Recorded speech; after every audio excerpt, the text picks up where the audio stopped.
जनाधिकार जनतेचा हक्काचा जनता दरबार आज कोल्हापुरात झाला। मी सकाळी सांगितलं होतं की शासन आपल्या दारी कार्यक्रम होत असताना खरोखर शासन जनतेच्या दारात पोहोचतं का, की फक्त शासकीय जाहिराती देऊन शासन आपल्या दारी हा कार्यक्रम राबवला जातो? जनतेच्या व्यथा ऐकल्या जातात का? जनतेच्या व्यथा या शासनाच्या कानावर येतात का?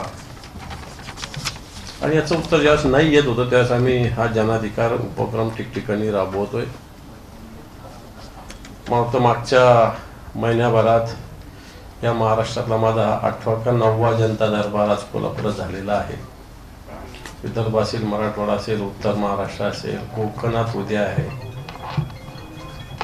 आज या ठिकाणी मला जवळपास 330 निवेदनं प्राप्त झालीत।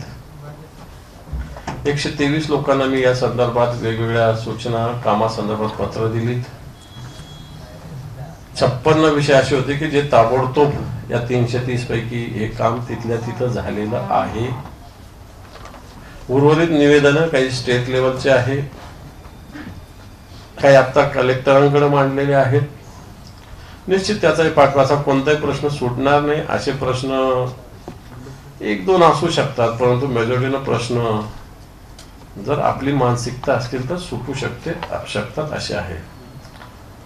आणि म्हणून आपल्या समोर हे मी मांडलेलं आहे। संपूर्ण आलेल्या निवेदनाचा एक पाठपुरावा सातत्यानं चालू राहील तशी यंत्रणा मी उभी करतोय, केलेली आहे। आणि म्हणून आज जर विचार केला तर अनेक छोटे छोटे विषय जे 5-5 वर्षाचे 10-10 वर्षाचे प्रलंबित आहेत ते सुद्धा आज या जनता दरबारात आले होते। ज्यावेळेस अधिकाऱ्यांना फोन केले, पत्र लिहिले, मग धावाधाव सुरू झाली। जे जनता दरबारात आले त्यांना तहसीलदारांचे, SDMचे, BDOचे, जिल्हा परिषदेच्या पाणीपुरवठा अधिकाऱ्यांचे फोन यायला सुरुवात झाली। तुमचं काम करतो, जनता दरबारात कशाला गेले, अशा पद्धती बोलणं झालं। काही हरकत नाही, काम होणं हे आमचं उद्दिष्ट आहे। आणि मला वाटतं काम होण्याचं इतकं समाधान कोणतंच नसतं असं मला वाटतं। म्हणून आजचा हा कोल्हापूरचा जनता दरबार करत असताना एक प्रकल्प, कोणता प्रकल्प? चांदोली प्रकल्प, तिथल्या सुद्धा पुनर्वसनाचा एक मोठा प्रश्न आहे, तिथेही भेट दिली। त्याच्या संदर्भात सुद्धा मान्य जिल्हाधिकारी, मान्य वन विभागाच्या अधिकाऱ्यांसोबत चर्चा झालेली आहे। सातत्यानं या सगळ्या शेतमजूर शेतकरी बांधवांना आश्वासनं दिली जातात। फक्त येणाऱ्या काळात निश्चित या बांधवांना एक न्याय मिळवून देण्यासाठी आम्ही प्रयत्न करू। त्यातलं काही काम मार्गी लागतील असं कलेक्टर साहेबांनी सांगितलेलं आहे। उर्वरित काम काही केंद्रीय स्तरावरच आहे, त्याच्यासाठी सुद्धा आम्ही पाठपुरावा करण्याचं अभिवचन या डॉक्टर पाटणकर यांची जी संघटना आहे या संघटनेला दिलेलं आहे। कोल्हापूरच्या दृष्टीने एक महत्त्वाचा विषय की कलेक्टर ऑफिस जवळ 57 एकर 17 गुंठेची जमीन शासकीय आहे, त्याच्यावर अतिक्रमण झालंय। सत्ताधारी पक्षाच्या काही राजकीय लोकांचे हितसंबंध आहेत, तर तुम्ही विरोधी पक्ष नेते म्हणून त्याच्यात लक्ष घालणार का? मला असं डिटेल्स माझ्याकडे आले तर निश्चित तो कोण असेल, कोणत्या पक्षाचा असेल, शेवटी ती शासकीय जमीन आहे, सरकारची मालमत्ता आहे। सरकारच्या मालमत्तेचं संरक्षण करणं हे सरकारची जबाबदारी आहे। जर इथले अधिकारी करत नसतील तर वरिष्ठांच्या कानावर हा विषय घातला जाईल। त्यांनी नाही ऐकलं तर मला वाटतं आम्हाला पुढे येऊन या जागेचं रक्षण करावं लागेल। साहेब, थोड्या वेळापूर्वी तुम्हाला वर्कवेट तुम्ही येऊन भेटून गेलेला आहे आणि तुम्ही चहाला सुद्धा त्यांच्या घरी आता जाणार आहात। हो, जाणार आहे। तुम्ही तिथं पोहोचू नयेत अशी एक व्यवस्था त्या ठिकाणी करण्यात आलेली आहे। 150-200 लोक तिथे उभारलेले आहेत, तर या संदर्भात काही पोलिसांनी तुम्हाला? मी शिवसेना प्रमुखाचा शिवसैनिक आहे। 200 काय 2000 आले तरी मी जाणार आहे, शाब्याला सांगून टाकतो।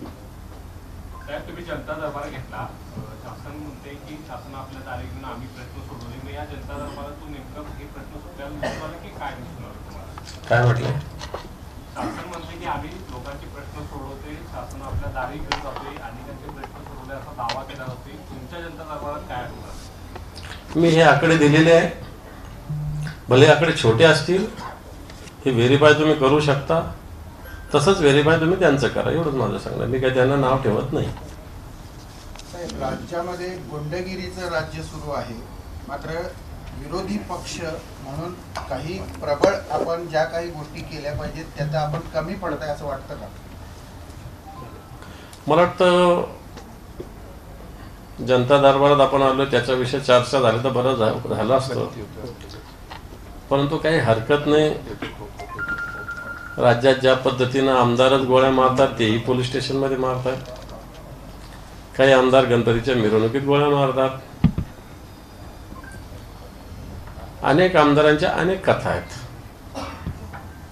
पण आता दात पण त्यांचेच, ओठ पण त्यांचेच. ज्याला गोळी मारलं तोही त्यांचाच, ज्याने गोळी मारली तोही त्यांचाच. गुंड मोठ्या उजळ माथ्यानं वर्षा बंगल्यावर जात आहेत.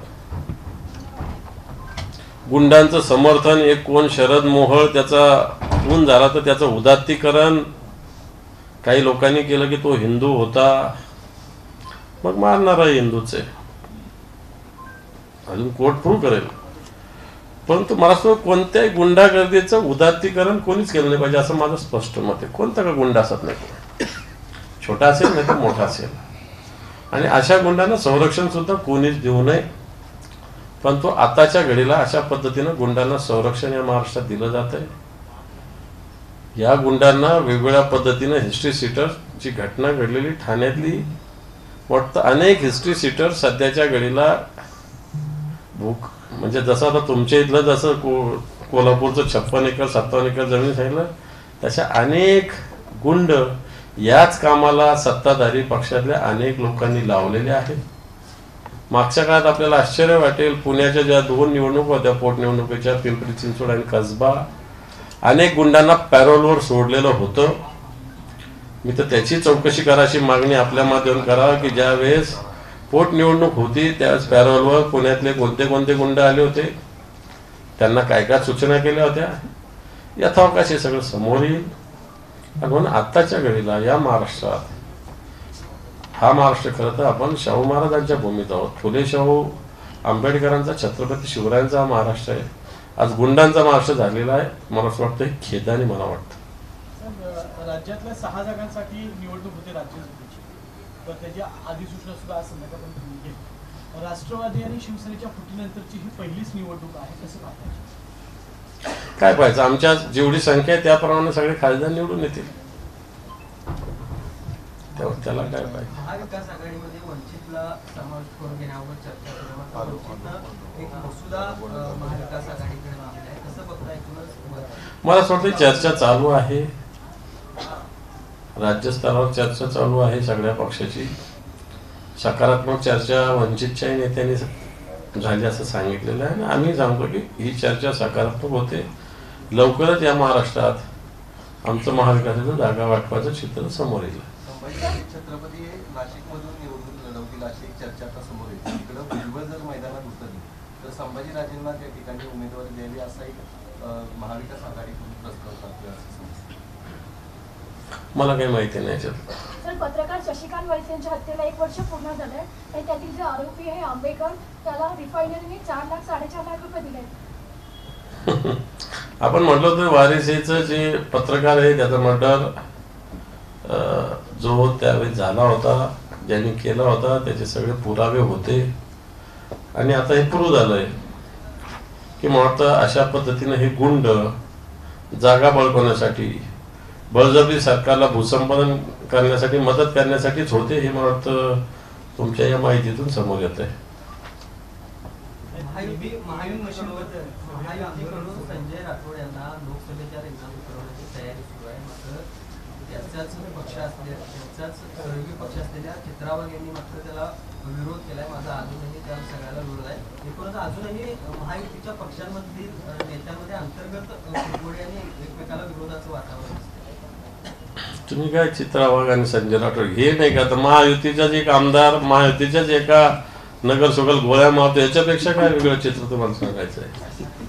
चला ठीक आहे, थँक्यू.